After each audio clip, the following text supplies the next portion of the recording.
ഇന്ത്യയിലെ ആദ്യത്തെ അന്തർവാഹിനി വിനോദസഞ്ചാരം ആരംഭിക്കുന്നത് എവിടെയാണ്? ദ്വാരക.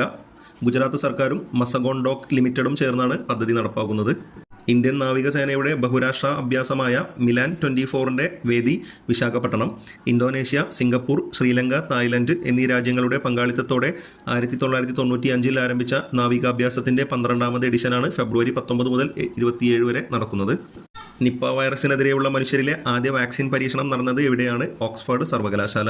ഭാവിയിലെ സാധ്യതകളെ പരമാവധി ഉപയോഗപ്പെടുത്താൻ ഇടയുള്ള രാഷ്ട്രങ്ങളുടെ സൂചികയിൽ ഇന്ത്യയുടെ സ്ഥാനം എത്ര? 35. അടുത്തിടെ അന്തരിച്ച എഴുത്തുകാരി KB ശ്രീദേവിയുടെ പ്രധാന കൃതികൾ: യജ്ഞം, അഗ്നിഹോത്രം, ദശരഥം, കുട്ടിത്തിരുമേനി, കൃഷ്ണാനുരാഗം, കുറൂരമ്മ. ഏത് ക്ഷേത്രവുമായി ബന്ധപ്പെട്ട പൈതൃക ഇടനാഴിയാണ് അടുത്തിടെ ഉദ്ഘാടനം ചെയ്യപ്പെട്ടത്? പുരി ജഗന്നാഥ ക്ഷേത്രം, ഒഡീഷ. ചിത്രകലാരംഗത്ത് സമഗ്ര സംഭാവന നൽകിയ പ്രതിഭകൾക്ക് സംസ്ഥാന സാംസ്കാരിക വകുപ്പ് നൽകുന്ന പരമോന്നത ബഹുമതിയായ രാജാ രവിവർമ്മ പുരസ്കാരം ലഭിച്ചത് സുരേന്ദ്രൻ നായർ.